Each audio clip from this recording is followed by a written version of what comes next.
Hi friends, this is Mangalaprathaban talking from India. Today I'm just going to talk to you about the importance of teaching grammar with some nuances in our techniques and strategies. One of the best strategies that I always recommend teachers to have is to contextualize grammar.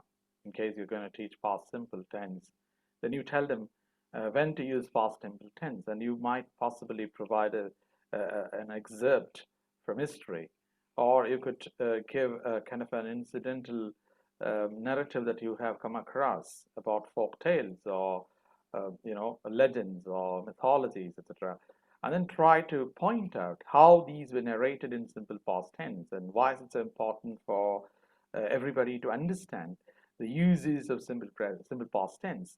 So simple past tense and simple present tense could be compared. For example, narrative present is simple present, and narrative past is simple past.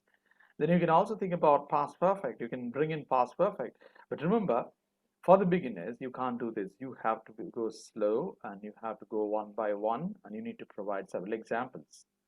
And that is something that majority of us do not do because we get confused with the idea of providing all the inputs for a tense immediately. Don't do that. One input at a time with several examples, and make sure that they participate in activities related to it.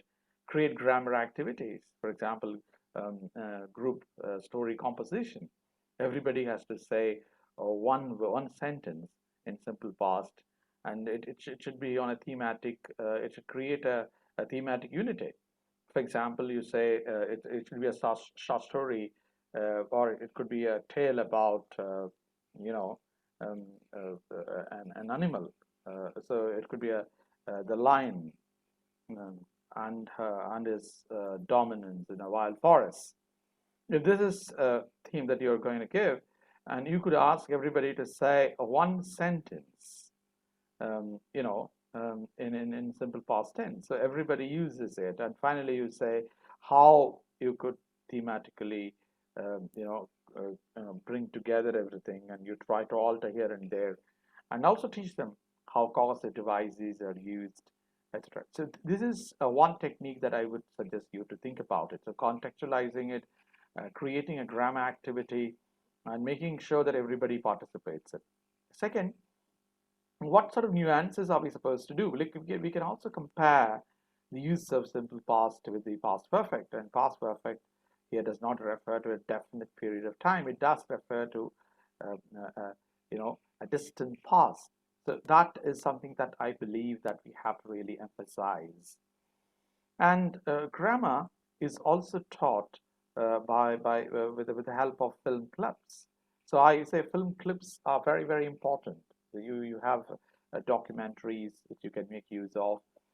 And I've always suggested people to think about using 6-minute grammar of the BBC World that you might use. And you could also think about your own strategies. For example, you can take a podcast and show it and then see how they've used it, etc. You might also think about other activities. For example, you can take a picture narrative. So maybe you can think about 10, 15 pictures to put together of the past and ask your learners to describe it in simple past. So that is another activity that I would always suggest people to do.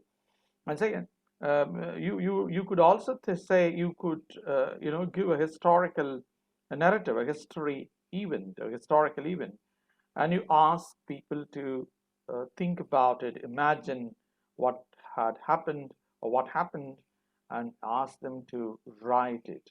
So that is another way of making for students to know the uses of simple past. Similarly, I would always say you could see how other narratives are being done. For example, when sports commentary is done, what sort of tenses are being used? You can play a sports commentary, identify it, and you can ask them to list out the tenses used there. And I would also say when somebody is trying to describe an issue in a court of law, and that's it's televised, then you just try to play that and see what sort of tenses are they using to narrate their experiences, etc. Similarly, you have several other episodes of description or documentaries or biographical films, even autobiographies. You can pick them up and then try to make people to narrate, or rather identify the incidents and check what sort of grammar was used, what type of sequencing is done, etc.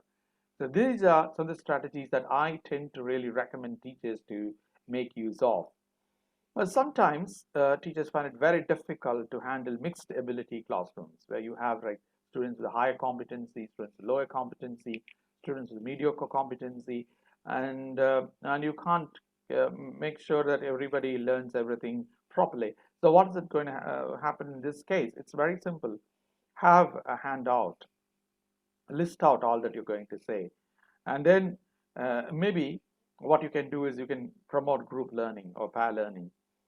So group learning is one of the ways that I always found it quite useful, because if you have a group, and in the group you have two best learners and two mediocre learners and two low level learners, then what happens is these all the six would work together, and they could pick up things on their own. But remember, interactive learning is something that we have to really promote, because today is a world of social media. People never, tend to interact with one another. So this is something that we have to change.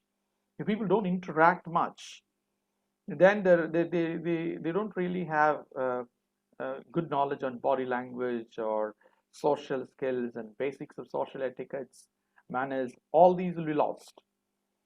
Remember, all your cognitive skills, technical skills that you learn are useful only if you have your social skills and people skills. For that, language learning is extremely important. Language learning enhances your people skills. It improvises your body language. It does really support you to project yourself in a better way. So I would say you learn to build rapport with people.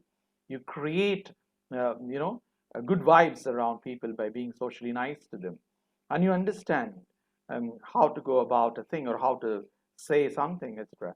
So these are things that I think are very basic, rudimentary basics that we all the time think about when it comes to teaching grammar. The nuances of teaching grammar is also using books like books related to usage. I always say applications of various functions of grammar ought to be very clearly specified with examples. There are exceptions that we have to really specify them, and that's the way I think that we can do the best.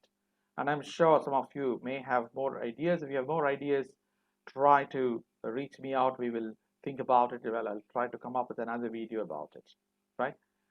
Hope this has been highly useful to you. Wish you all success. Have a great time. Bye bye.